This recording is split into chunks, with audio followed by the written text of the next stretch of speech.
One of the more memorable contributions of the Book of Abraham is its depiction of Kolob.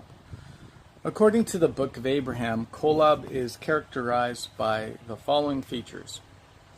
It is a star. It is a great star and a governing one. It is near unto God, or nigh unto the throne of God. It was used to tell relative time. One revolution was a day unto the Lord after its manner of reckoning, it being 1,000 years according to the time appointed unto that whereupon thou, Abraham, standest. It signified the first creation, nearest to celestial or the residence of God, first in government, the last pertaining to the measurement of time. The measurement according to celestial time, which celestial time signifies 1 day to a cubit. Latter-day Saints have long been interested in Kolob for its doctrinal and potential cosmological significance.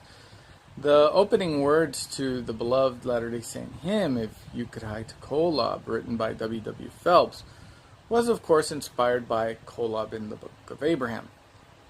In recent years, spurred on by promising discoveries in Egyptology and Near Eastern archaeology, some Latter-day Saint scholars have sought to situate Kolob in the ancient world. Although there are still many uncertainties, a few points in favor of Kolob being authentically ancient can be affirmed with reasonable plausibility. First is the matter of the etymology of the name Kolob.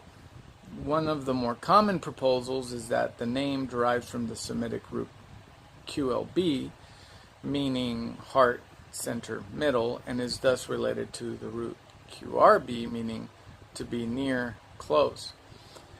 This explanation is enticing because it works well as a pun on the name provided for Kolob in the Book of Abraham itself. The name of the Great One is Kolob because it is near unto me.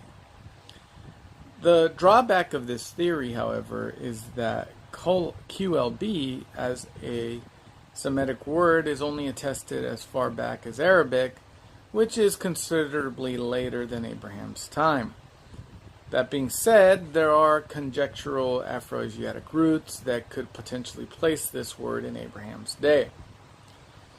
Another promising proposal is that Kolob derives from the Semitic root KLB, meaning dog.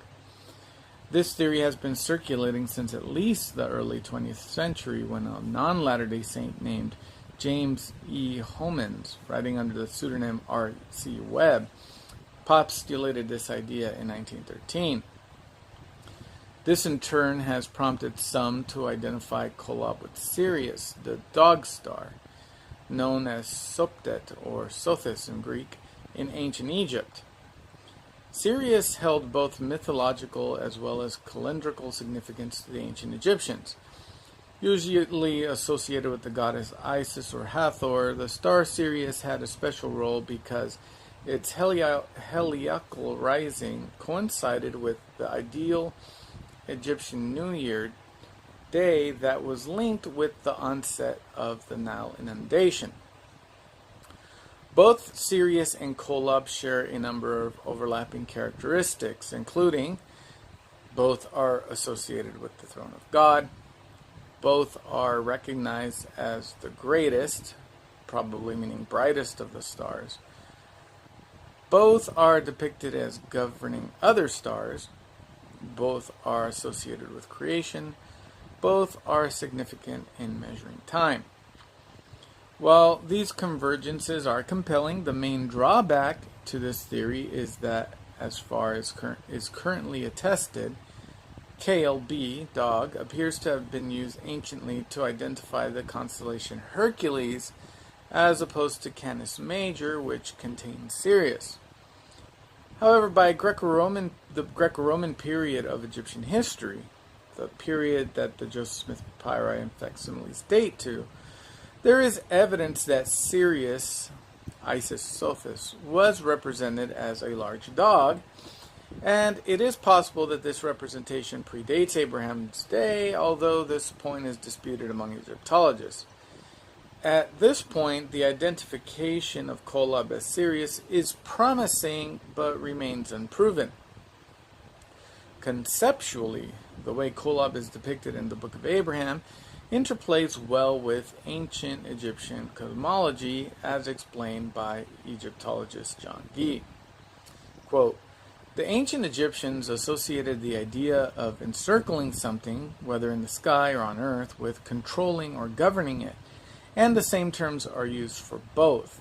Thus, the Book of Abraham notes that there shall be the reckoning of the time of one planet above another until thou come nigh unto Kolob, which Kolob is set nigh unto the throne of God to govern all those things which belong to the same order as that upon which thou standest. The Egyptians had a similar notion in which the sun, Ra, was not really only a god, but the head of all the gods and ruled over everything that he encircled.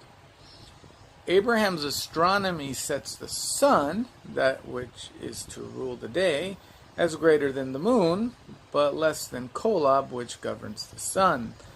Thus, in the astronomy of the Book of Abraham, Kolob, which is the nearest star to God, revolves around and thus encircles or controls the sun, which is the head of the Egyptian pantheon. End of quote.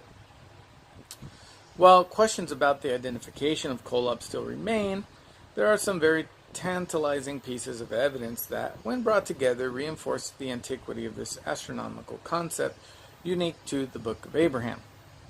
Now, if you want the sources to all this stuff, check the link in the description below. It has the original article and it's works cited.